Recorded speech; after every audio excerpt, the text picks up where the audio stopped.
Welcome to my YouTube channel, JIP Jobs and Info Point. अस्सलाम वालेकुम वरहमतुल्लाह। उम्मीद करता हूँ आप सब लोग खैरियत से होंगे।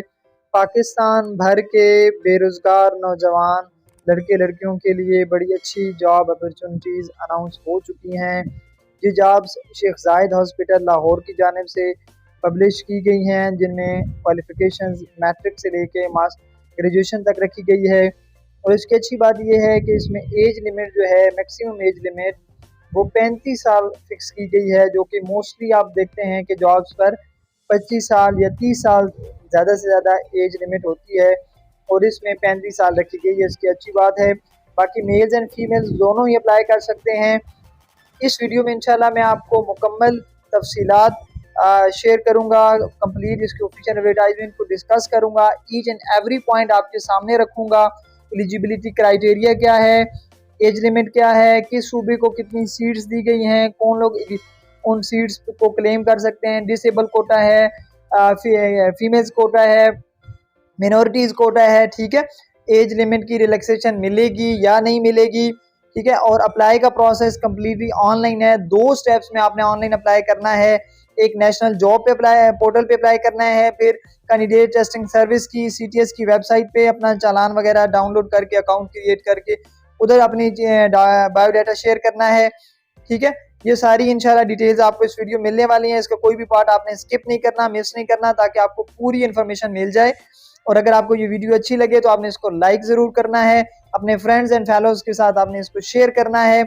मज़ीद ऐसी वीडियोस देखने के लिए आपने हमारे YouTube चैनल को लाजमी सब्सक्राइब कर लेना है, ताकि आपको हर जॉब एडवर्टाइजमेंट की जो प्रॉपर एक्सप्लेनेशन है वो टाइमली मिल सके, आपको अपडेट्स मिल सकें, रिक्रूटमेंट प्रोसेस के बारे में पता लग सके। इसके अलावा हम इस YouTube चैनल पर दीगर जो पोर्शंस हैं इंशाल्लाह एडमिशन से रिलेटेड, गवर्नमेंट स्कीम से रिलेटेड न्यूज़ एंड अपडेट्स, वो भी इंशाल्लाह कवर करते हैं और करेंगे। आप इसको लाजमी सब्सक्राइब कर लें। चलें जी, अब मैं आपको लेके चलता हूँ ऑफिशियल जॉब एडवर्टाइजमेंट पर। ये आप चेक कर लें जी, इसका ऑफिशियल एडवर्टाइजमेंट है। ठीक है, और इसमें आप देख लें, सबसे ऊपर इदारे का नाम लिखा गया है, लिखा हुआ है कि ये रेगुलर जॉब्स हैं। सबसे पहले आप नोट कर लें कि ये रेगुलर सीट्स हैं, किसी टाइप का आपका कॉन्ट्रैक्ट नहीं होगा, कोई आप का जो है ना ये इनिशियल पीरियड, प्रोबेशन पीरियड नहीं है। आप फर्स्ट डे से इस महकमे के अंदर, इस हॉस्पिटल के अंदर एक रेगुलर एम्प्लॉय की हैसियत से आप इसको ज्वाइन करेंगे, और आपकी रेगुलर जो है, जो आपकी मरायात हैं, पर्क्स एंड प्रिविलेजेस हैं, आपको फैसिलिटीज़ हैं, वो फर्स्ट डे से इंशाल्लाह मिलना शुरू हो जाएंगी। ठीक है जी, इस इदारे का नाम है शेख जायद post graduate medical institute Lahore, इसका पूरा नाम है। ठीक है, अब हम इसकी चेक करते हैं कि कौन कौन सी पोस्ट आई हैं, उनकी सीट्स क्या हैं, कोटा कितना है, बाकी चीज़ें। ये देखें जी, इसमें ये कॉलम्स बनाए गए हैं। पहला आप कॉलम चेक करें। ठीक है, वो सीरियल नंबर का है, और दूसरा जो है वो पोस्ट नेम का है। पहली पोस्ट चेक करें, वो है ऑफिस असिस्टेंट की। इसका ग्रेड 15 रखा गया है, ऑफिस असिस्टेंट। ठीक है, टोटल इसकी जो सीट्स हैं वो 8 हैं। ये आगे कोटा डिस्ट्रीब्यूशन है, यानी जो एक सीट है मेरिट जिसके सामने 1 लिखा गया है, ये एक सीट मेरिट बेस है, यानी इस पे किसी भी सूबे का, किसी भी रीजनल एरिया का, जैसे गिलगित बल्तिस्तान, आज़ाद कश्मीर, एक्स फाटा, ठीक है, कोई भी मेल फीमेल मिनॉरिटी हो, क्या कहते हैं, डिसेबल हो, कोई भी जो है ना वो कैंडिडेट इस पोस्ट पे आ सकता है, जो ऑफिस असिस्टेंट के रिटर्न में और क्या कहते हैं, रिटर्न टेस्ट में और इंटरव्यू में टॉप ऑफ द मेरिट होगा, टॉप ऑफ द लिस्ट होगा, उस बंदे को ये सीट अलोकेट हो जाएगी, irrespective of all Kota's, all क्या कहते हैं डिस्टिंक्शन, मेल फीमेल, कुछ भी ऐसा नहीं होगा। ठीक है, उम्मीद है आपको इस चीज़ की समझ आ गई होगी। आगे आप देखें जी, 3 जो सीट्स रखी गई हैं वो पंजाब के लिए रखी गई हैं। ठीक है, एक सीट जो है वो सिंध अर्बन के लिए है, एक सिंध रूरल के लिए है, एक KPK के लिए है, और एक बलूचिस्तान के लिए है। तो ये जो कोटा है, इस तरह इन सीट्स को among the different provinces, regional areas distribute किया गया है। नेक्स्ट आप चेक करें, मैक्सिमम एज लिमिट आपकी 35 ईयर्स 35 साल है, जो कि 18 से शुरू होगी। मिनिमम एज 18 है और मैक्सिमम आपकी 35 साल है। अच्छा, इसमें क्वालिफिकेशंस एंड एक्सपीरियंस अगर हम बात करें क्वालिफिकेशन आपकी ग्रेजुएशन रिक्वायर्ड है, यानी अगर आप ग्रेजुएट हैं किसी भी प्रोग्राम के अंदर, किसी भी फील्ड के अंदर, आपने बीए किए हुए है, बीएससी की हुई है, इवन बीकॉम किया हुआ है, ठीक है, या एडीए एडीएस किया हुआ है, या आपके पास इससे ज़्यादा तालीम है, बीएस ऑनर्स वगैरह है, ठीक है, तो आप इसके लिए एलिजिबल हैं। लेकिन आगे नोट करें, जो एक्सपीरियंस रिक्वायर्ड है वो 3 साल का है, और एज अ यूडीसी किसी भी इदारे के अंदर, किसी भी गवर्नमेंट इदारे के अंदर या प्राइवेट इदारे के अंदर आपका यूडीसी के आपका एक्सपीरियंस हो, अपर डिवीजन क्लर्क यानी क्लरिकल फील्ड में आपका 3 साल का तजर्बा है, तो आप इस पोस्ट के लिए एलिजिबल हैं। नेक्स्ट पोस्ट पे बात करते हैं जी। नेक्स्ट पोस्ट हमारे पास है वो है स्टेनोग्राफर की। स्टेनोग्राफर, इसका ग्रेड 14 है, ठीक है। टोटल सीट्स जो हैं वो 16 हैं, और इसमें इस तरह आगे आप कोटा चेक करें तो 2 सीट्स को मेरिट बेस पे रखा गया है, ठीक है। 7 पंजाब की हैं, और इन 7 जो पंजाब की सीट्स हैं इनमें 1 सीट फीमेल्स के लिए है, 2 सीटें सिंध अर्बन के लिए रखी गई हैं, 2 ही सिंध रूरल के लिए हैं, 2 केपी के लिए, और 1 जो है वो एक्स फाटा के लिए है। मैक्सिमम एज लिमिट आपकी 35 साल है। इंटरमीडिएट क्वालिफिकेशन रिक्वायर्ड है, ठीक है। शॉर्ट हैंड में टाइपिंग स्पीड वो है वो आपकी 80 वर्ड्स पर मिनट हो, और टाइपिंग में आपकी 40 वर्ड्स पर मिनट आपकी अगर स्पीड है तो आप इस पोस्ट के लिए एलिजिबल हैं, आप इस पर अप्लाई करवा सकते हैं। अच्छा जी, नेक्स्ट पोस्ट देखें, वो है प्रोजेक्टिशनर की। प्रोजेक्टिशनर की इसका ग्रेड 11 है, ठीक है, और इसमें टोटल जो है वो 3 सीट्स हैं। एक पंजाब के लिए रखी गई है, ठीक है, दूसरी रूरल सिंध रूरल के लिए, और तीसरी केपीके के लिए। मैक्सिमम एज लिमिट 35 साल ही है। मैट्रिक क्वालिफिकेशन रिक्वायर्ड है, लेकिन एटलीस्ट 2 साल प्रोजेक्टिशनर का आपके पास जो है ये तजर्बा होना चाहिए, 2 साल का तजर्बा हो इस पोस्ट के लिए आपका। अच्छा, नेक्स्ट पोस्ट आप चेक करें, वो है जी लोअर डिवीजन क्लर्क की। इसका ग्रेड 11 है, टोटल 9 सीटें हैं, ठीक है। पंजाब को मेरिट पे 2 सीटें रखी गई हैं, यानी मेल्स फीमेल्स किसी भी सूबे से, किसी भी प्रोविंस रीजन से बिलोंग करने वाले इस पे सीट पे क्लेम कर सकते हैं सीट को, इन 2 सीट्स को। बाकी जो प्रोविंसेस को सीट्स मिली हैं वो सिंध अर्बन को 1 मिली है, रूरल के लिए 3 है, केपी के लिए 3 है। मैक्सिमम एज लिमिट 35 साल रखी गई है, ठीक है। और इसके लिए जो आपकी क्वालिफिकेशन रिक्वायर्ड है वो मैट्रिक है, लेकिन टाइपिंग स्पीड जो है वो 30 वर्ड्स पर मिनट की रखी गई है, ठीक है जी। अच्छा, आगे चलें। इसके नेक्स्ट पोस्ट है जी वो सीनियर स्टोर कीपर की है, ठीक है। इसके लिए सिर्फ 1 पोस्ट है, पंजाब को ये सीट मिली है। 35 साल मैक्सिमम एज लिमिट है, और ग्रेजुएशन रिक्वायर्ड है, लेकिन 3 साल स्टोर कीपिंग में आपके पास तजर्बा होना चाहिए। अगली पोस्ट चेक करिए, वो है जी फोटोग्राफर की। नेक्स्ट पोस्ट है फोटोग्राफर की। इसका ग्रेड 10 है, 1 ही पोस्ट है। सिंध रूरल को ये सीट मिली है। मैट्रिक क्वालिफिकेशन रिक्वायर्ड है, लेकिन डिप्लोमा फोटोग्राफी में आपके पास कम से कम 2 साल जो है ना वो डिप्लोमा भी होना चाहिए फोटोग्राफी में, और किसी भी रिप्यूटेबल ऑर्गेनाइजेशन के अंदर 2 साल एक्सपीरियंस हो फोटोग्राफी के अंदर आपका। अच्छा जी, ये सीट्स हो गई जो ओपन मेरिट पे हैं, ठीक है, और जिन पे किसी भी सूबे से आप लोग अप्लाई कर सकते हैं। ये मैं अब लाइन लगा रहा हूँ नीचे। अच्छा, इससे नीचे जितनी भी ये पोस्ट हैं ये चेक करें, ये लोकल बेस्ड सीट्स हैं, यानी इन पर लाहौर और लाहौर के दीगर जो है तहसीलों से बिलोंग करने वाले जो कैंडिडेट्स हैं इन पर सिर्फ वही लोग अप्लाई कर सकते हैं। लिहाजा अब ये आप पोस्ट सुन लें कि इसमें ड्राइवर की है जी, इसका ग्रेड 4 है, 4 सीटें हैं, लोकल बेस ही है, लाहौर के लोग अप्लाई कर सकते हैं। नेक्स्ट जो पोस्ट है इसके लिए ड्राइविंग लाइसेंस आपके पास होना चाहिए, ठीक है। Driving licence holder with 2 years experience in driving, 2 साल आपके पास एक्सपीरियंस होना चाहिए, तजर्बा ड्राइविंग के अंदर। अच्छा, नीचे जी लेबोरेटरी अटेंडेंट की पोस्ट है, इसका ग्रेड 2 है, 4 सीटें हैं इसकी भी। मैट्रिक साइंस के साथ अगर हैं आप इस पोस्ट पे अप्लाई के लिए एलिजिबल हैं। लेबोरेटरी अटेंडेंट इसका ग्रेड 1 है, 6 सीटें हैं, और इसके लिए भी जस्ट मैट्रिक रिक्वायर्ड है। लेक्चर थिएटर अटेंडेंट ये ग्रेड 1 की पोस्ट है, 4 सीटें हैं। मैक्सिमम एज लिमिट 35 साल रखी गई है, जस्ट मैट्रिक रिक्वायर्ड है, किसी टाइप का कोई डिप्लोमा कोई एक्सपीरियंस रिक्वायर्ड नहीं है, आप इस पोस्ट पर एलिजिबल हैं अगर आपके पास मैट्रिक है। अच्छा, अब हम इसके जनरल टर्म्स एंड कंडीशंस की बात कर लेते हैं कि जनरल टर्म्स एंड कंडीशंस इसमें क्या रखी गई हैं। सबसे पहला पॉइंट जो है वो अगर आप चेक करें तो वो यही है कि ये जॉब जो हैं वो रेगुलर बेसिस पे हैं। आप जितने भी जो इसका इदारे की रूल्स एंड रेगुलेशंस हैं उनके अकॉर्डिंग आपको रेगुलाइजेशन मिलेगी, ठीक है। और आप इसके लिए अलग से इदारे को, शेख जायद हॉस्पिटल को किसी टाइप की एप्लीकेशन नहीं सेंड कर सकते। एज लिमिट उन्होंने कहा है कि मजीद जो गवर्नमेंट की पॉलिसीज़ हैं वो भी उनके अकॉर्डिंग एज में रिलैक्सेशन मिल सकती है।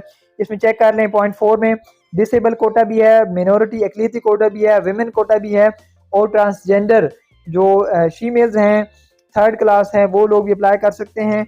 लेकिन कोटा जो है वो फेडरल गवर्नमेंट की पॉलिसी के अकॉर्डिंग होगा।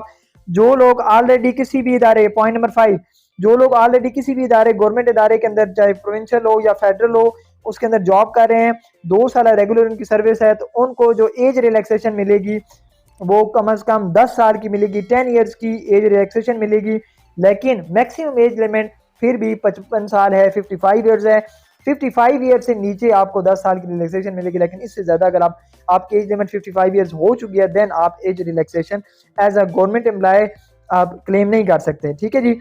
अच्छा, कोई आप फॉल्स इन्फॉर्मेशन देंगे तो आपकी एप्लीकेशन रिजेक्ट कर देंगे। इदारे को ये राइट हासिल है कि वो सीट्स कम कर दे, ज़्यादा कर दे, भर्ती कैंसिल कर दे, ठीक है। Incomplete application will not be considered.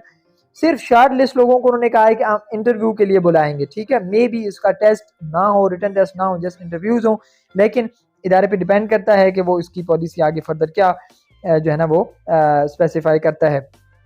अच्छा, आपको टेस्ट इंटरव्यू ज्वाइनिंग के लिए, आने जाने के लिए किसी टाइप का कोई टीएडीए वगैरह नहीं दिया जाएगा। अप्लाई प्रोसेस की अगर हम बात करें तो अप्लाई इसका 2 स्टेप्स में होगा। सबसे पहले आप नेशनल जॉब पोर्टल एनजेपी पर जाकर अपनी रजिस्ट्रेशन करेंगे, ठीक है।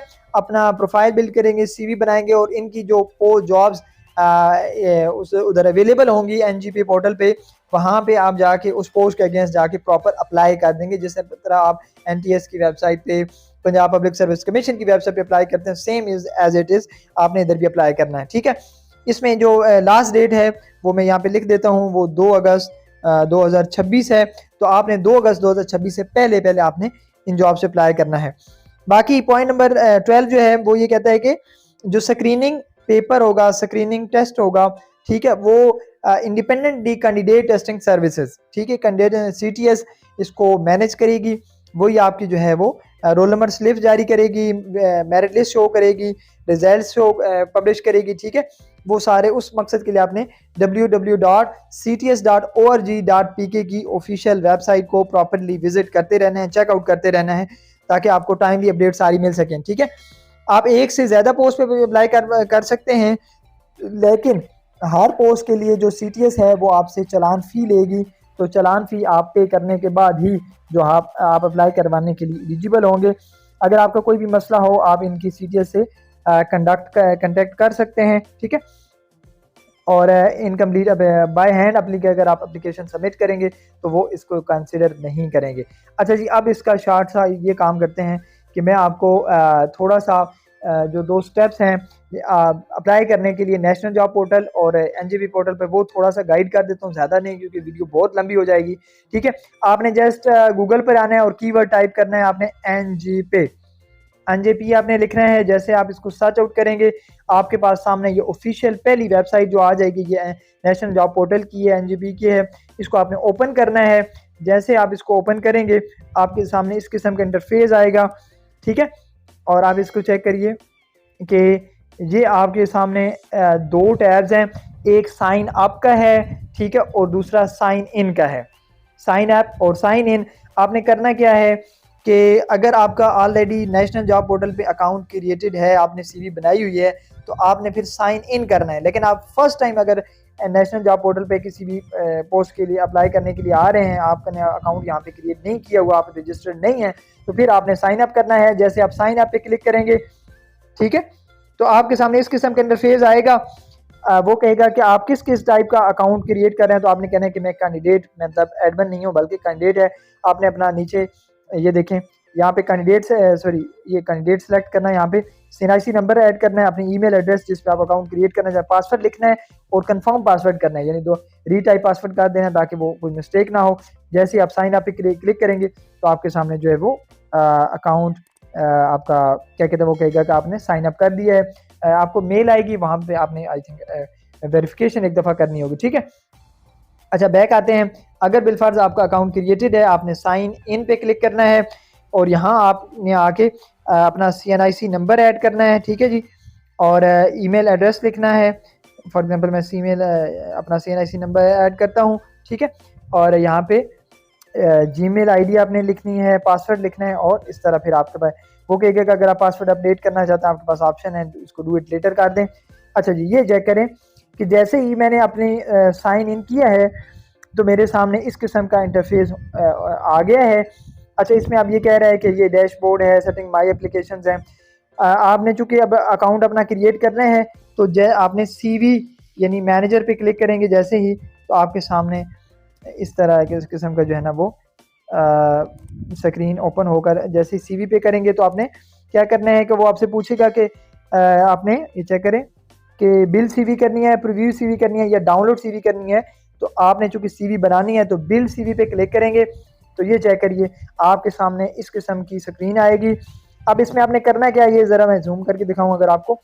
सबसे पहले सेक्शन में आपने पर्सनल अपनी डिटेल्स डालनी है, ठीक है, CNIC नंबर, नाम, Gmail ID, date of birth, ठीक है, अपना एड्रेस, ये सारी चीज़ें आपने पर्सनल डिटेल्स डालनी है। उसके बाद आपने एड्रेस सेक्शन 2 में आपको ले जाएगा, जैसे आप फिल करेंगे सेक्शन 2 में आपने अपने एड्रेस डिटेल्स डालनी है। थर्ड में आपने अपने एजुकेशन जो रिक्वायर्ड है, ठीक है, मतलब वो अपने एजुकेशन के बारे में मैट्रिक इंटर सारी डिटेल्स आपने पुट अप करनी है। उसके बाद अगर आपके पास एक्सपीरियंस रिक्वायर्ड है या एक्सपीरियंस है तो उसमें फोर्थ सेक्शन में आपने एजुकेशन एक्सपीरियंस के बारे में बताना है। फिफ्थ पे अगर इसके अलावा कोई आपके पास स्किल्स हैं आपने वो उनकी डिटेल्स डालनी है। 6 अगर आपने कोई ट्रेनिंग की हुई है उसके बारे में, लैंग्वेजेस आपको कौन कौन सी आती हैं उसके बारे में आपने बताना है। अटैचमेंट्स में आपकी डॉक्यूमेंट्स आ जाएंगे जिनमें आपकी पासपोर्ट साइज पिक्चर होगी, ID कार्ड की फ्रंट बैक होगी, डोमिसाइल की पिक्चर होगी। इसके अलावा मैट्रिक इंटर मास्टर्स जो आपकी क्वालिफिकेशंस हैं उनके रिजल्ट कार्ड्स होंगे, ठीक है। कोई आपके पास एक्सपीरियंस सर्टिफिकेट है उसको आपने अटैच करना होगा। CV अटैच अगर आपकी बनी हुई है CV आप अटैच कर दें। यानी ये सारी चीज़ें आपने इन पे आपने करनी है। अच्छा, ये अगर थोड़ा सा मैं आपको डिटेल्स दिखा दूँ इस तरह किस तरह आपने इसको फिल आउट करना है, तो ये सारी चीज़ें आप चेक कर लें कि आपने इस तरह पहले सेक्शन में आपने अपना नाम लिखना है, नाम का पहला पार्ट लिखना है, फिर उसका सेकंड पार्ट लिखना है, लास्ट पार्ट लिखना है, ठीक है। अपने फादर का नेम लिखना है, मोबाइल नंबर ऐड करना है, CNIC ऑटोमेटिकली यहाँ पे कैच होकर आपका आ जाएगा, ठीक है। CNIC आपने लिख देना है और डेट ऑफ बर्थ लिखनी है। इसके अलावा जो है ना वो जेंडर सेलेक्ट करना है। डिसेबिलिटी अगर है तो आपको यस करना है, नहीं है तो नो कर देना है, ठीक है। ब्लड ग्रुप सेलेक्ट करना है। अच्छा, इसके अलावा नीचे अगर आप आएँ तो आपने को अगर आपको कोई डिजीज़ है तो आपने वो लिखनी है। आपकी हाइट कितनी है, वेट कितना है, मैरिटल स्टेटस आपने सिंगल है शादीशुदा है वो सिलेक्ट करना है, ठीक है। अच्छा, अगर आपको कोई किसी इदारे से क्या कहते हैं अदालत से सज़ा वगैरह हुई है तो आपने यस करना है, नहीं हो तो नो कर देना है। कोई मुजरिम आपको करार दिया गया है किसी कोर्ट से, आपके पास अगर फ़ॉरेन कोई नेशनैलिटी है वो आपने यस करनी है, नहीं है नो कर देनी है, ठीक है। आपका कोई जो है ना वो रिलेटिव बाहर रहता है उसको यस नो करना है आपने।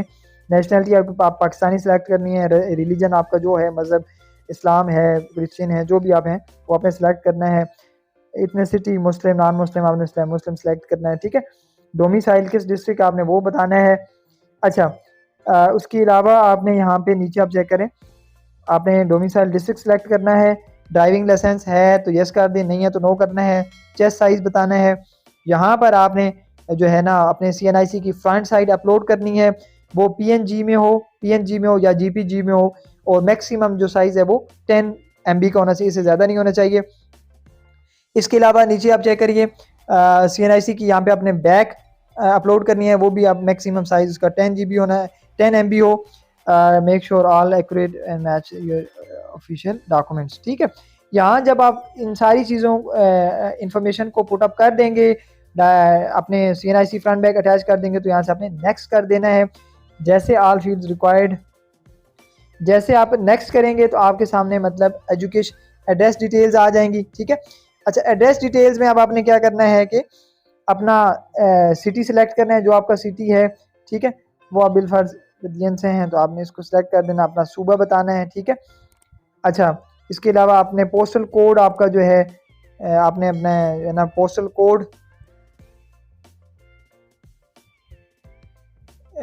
कोड आपने बता देना है, ठीक है।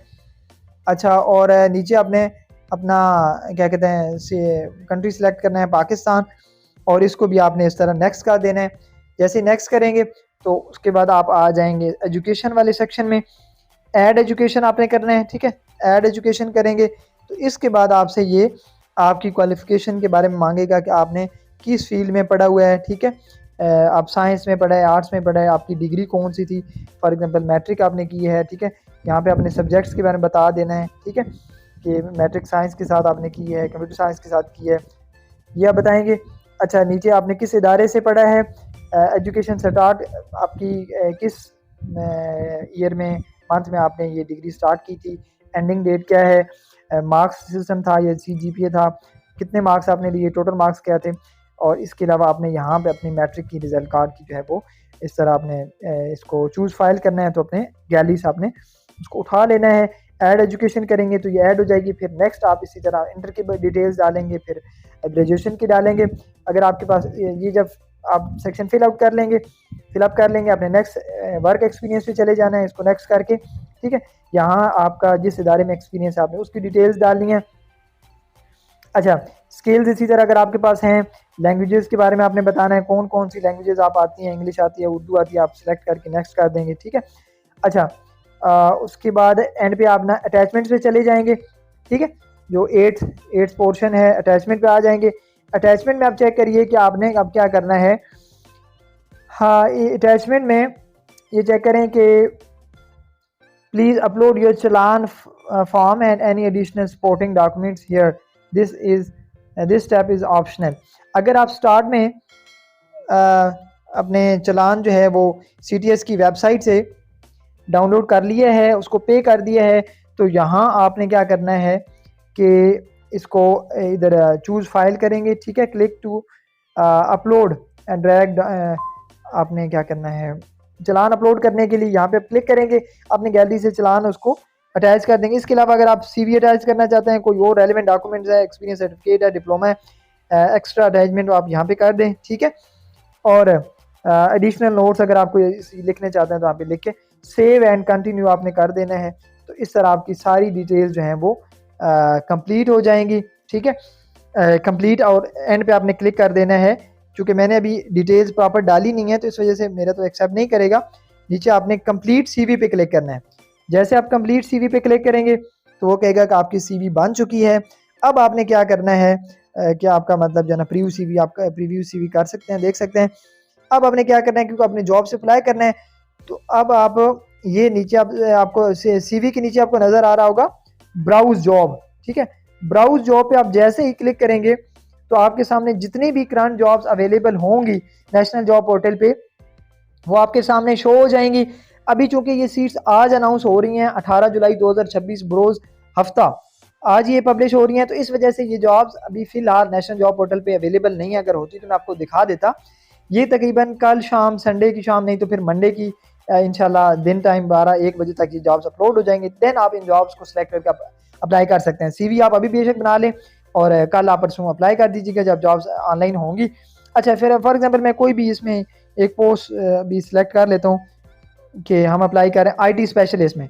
बिलफर्ज जी आप यहाँ पे आप अप्लाई करें, इस पोस्ट पे अप्लाई करना चाहते हैं आप, तो आपने क्या करना है कि अप्लाई नाउ पे आपने क्लिक करना है। अगर आप व्यू डिटेल्स करना चाहते हैं तो आप देख लीजिएगा, नहीं तो आपने अप्लाई नाउ पे क्लिक करना है। इससे वो बताएगा सारी यहाँ पे इस जॉब की रिलेटेड जितनी भी जॉब डिस्क्रिप्शन है वो यहाँ पे आपको शो हो जाएगी कि ये जो पोस्ट है ये मतलब इसका टाइटल ये है, कॉन्ट्रैक्ट बेस है, रेगुलर है, किस इदारे के अंदर है, ठीक है। और इसका जो है क्या नाम है, ये कब, इसकी टोटल सीट्स कितनी है, और इसकी डेडलाइन जो है वो 20 जुलाई 2026, ये सारी डिटेल आपको बता देगा।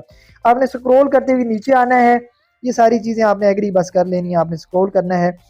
जैसे आप नीचे आएंगे तो ये आपको रेडी टू अप्लाई, ये चेक करिए रेडी टू अप्लाई, आप यहाँ पे देख लें रेडी टू अप्लाई आ रहा है।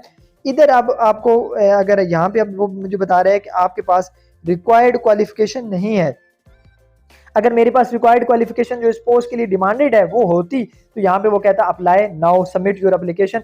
जैसे आप सबमिट योर एप्लीकेशन करेंगे तो आपकी एप्लीकेशन सबमिट हो जाएगी। ठीक है, अब ये तो प्रोसेस है नेशनल जॉब पोर्टल पे आपने ऑनलाइन अप्लाई कैसे करना है, लेकिन इसके साथ एक ज़रूरी चीज़ है कि आपने कैंडिडेट टेस्टिंग सर्विस पर भी इसी तरह आपने अकाउंट बनाना है, क्रिएट करना है, रजिस्टर होना है, फिर लॉगिन करके अपनी प्रोफाइल बिल्ड करनी है और देन वहाँ से अपने चालान डाउनलोड करके उसको भी आपने सबमिट करना है। अगर मैं इसको थोड़ा बैक करूं और आपको लेकर चलूं कैंडिडेट टेस्टिंग सर्विस की वेबसाइट पे, CTS आप लिखेंगे कैंडिडेट टेस्टिंग सर्विस। अब CTS में भी दो होती हैं, एक CTS पाक होती है सेंट्रल टेस्टिंग सर्विस पाकिस्तान, और एक CTS है कैंडिडेट टेस्टिंग सर्विस। तो हमारी जो सेकंड वाली है CTS, अब जैसे इसको आप ब्राउज कर लें ऐसे ही, तो ये वाली, इसमें आपको ना देखें दो पोर्टल शो होंगे, एक कैंडिडेट टेस्टिंग सर्विस का शो होगा और दूसरा सेंट्रल टेस्टिंग सर्विस का शो होगा। तो आपने जो अप्लाई करना है वो शेख जायद की जो हॉस्पिटल की जॉब्स हैं वो इनके थ्रू आती हैं। ठीक है, तो आप CTS पे क्लिक करेंगे। जैसे आप क्लिक करेंगे, अगर CTS की वेबसाइट पे आपका अकाउंट ऑलरेडी बना हुआ है तो फिर आपने क्या करना है कि आपने लॉगिन कर लेना है। अगर नहीं बना हुआ तो सबसे पहले आपने अपने रजिस्टर करके अपनी प्रोफाइल कंप्लीट कर लेनी है। अब आपने मतलब जब बिलफर्ज आपने अकाउंट बना लिया, प्रोफाइल बिल्ड कर ली, तो अब आप आएंगी इस तरह आपको जो है ना जॉब शो हो रही होंगी। अभी ये जो जॉब्स हैं ये पुरानी जॉब हैं। ठीक है, वैसे आपको मैं एग्जांपल के तौर पे ये दिखा रहा हूँ। इस तरह ऊपर लिखा होगा शेख जायद हॉस्पिटल लाहौर जॉब्स। ठीक है, लास्ट डेट यहाँ पे शो हो रही है। अब इसकी लास्ट डेट जो है फी जो है वो 17 जुलाई आपने पे करी, इसकी आई थिंक डेट कल गुजर गई है। तो आपने क्या करना है, ये डाउनलोड चालान पे आपने क्लिक करना है। ठीक है, डाउनलोड चालान पे आप जैसे क्लिक करेंगे तो इसके सामने आपके इस तरह का आपके सामने इंटरफेस आएगा। वो आपको कहेगा पहले अपना अकाउंट क्रिएट करें, तो वो आपने पहले बना लेना है। Activate your account using CNIC, verify details, upload photo और पे चलान एट द बैंक। आप बैंक में जाके आपने चलान पे करना है और उसके बाद आपने चलान की जो फोटोकॉपी होगी उसको आपने चलान की जो रिसिपिएंट होगा उसको आपने यहाँ पे अपलोड करना है और एक्टिवेट अकाउंट इस तरह करके आपने, यानी चलान को आपने उधर भी अगर आप अपलोड कर दें नेशनल जॉब पोर्टल पे अप्लाई के दौरान तो ज़्यादा मुनासिब बेहतर है। और यहाँ पे भी आपने प्रॉपर जो है चलान बैंक के अंदर पे करने के बाद, ठीक है, अब चलान शो नहीं होता चूंकि मैंने प्रॉपर अप्लाई नहीं किया, इस वजह से मुझे चलान शो नहीं हो रहा। ठीक है, तो आपने चलान अपना डाउनलोड करना है, उसको बैंक के अंदर जाके पे करना है और फिर उसकी जो रिसिपिएंट है उसको प्रॉपर इनकी वेबसाइट पे अपडेट करना है, किस डेट को आपने पे किया है, किस बैंक के अंदर किया है, वो सारी चीज़ें डिटेल करके उसके आपने पिक्चर भी अपलोड कर देनी है। उम्मीद है आपको सारा process A to Z Sheikh Zayed hospital jobs पे एडवर्टाइजमेंट की भी कम्प्लीटली समझ आ चुकी होगी। नेशनल जॉब पोर्टल पे अप्लाई कैसे करना है वो भी समझ आ गई होगी। कैंडिडेट टेस्टिंग सर्विस की वेबसाइट पे आपने अपनी प्रोफाइल किस तरह रजिस्टर किस तरह करना है अपने आप को, और फिर लॉगिन करके अपना जो है आपने चलान डाउनलोड करना है, फिर उसको पे करना है और वेबसाइट पे अपलोड करना है। ये सारी चीज़ों को आपको समझ आ गई होगी। अगर वीडियो अच्छी लगी है इसको लाइक ज़रूर करें, अच्छा सा कमेंट करें, कोई क्वेश्चन है आपकी क्यूरी है उसको भी आप कमेंट सेक्शन में पुट करें, इंशाल्लाह मैं आपको रिस्पॉन्स करूँगा। और इस किस्म की वीडियोस देखने के लिए आपने हमारे यूट्यूब चैनल को लाजमी सब्सक्राइब कर लेना है। मिलते हैं किसी नई वीडियो में, तब तक के लिए इजाज़त दीजिए। अल्लाह हाफ़िज़। आपको हमारी वीडियोस पसंद आती हैं तो हमारे चैनल को सब्सक्राइब करें, वीडियो को लाइक करें, अपने दोस्तों के साथ शेयर करें और हमें फॉलो करें। साथ ही बेल आइकन को दबाना मत भूलिए ताकि हमारी हर नई वीडियो सबसे पहले आप तक बआसानी पहुंच सके। शुक्रिया।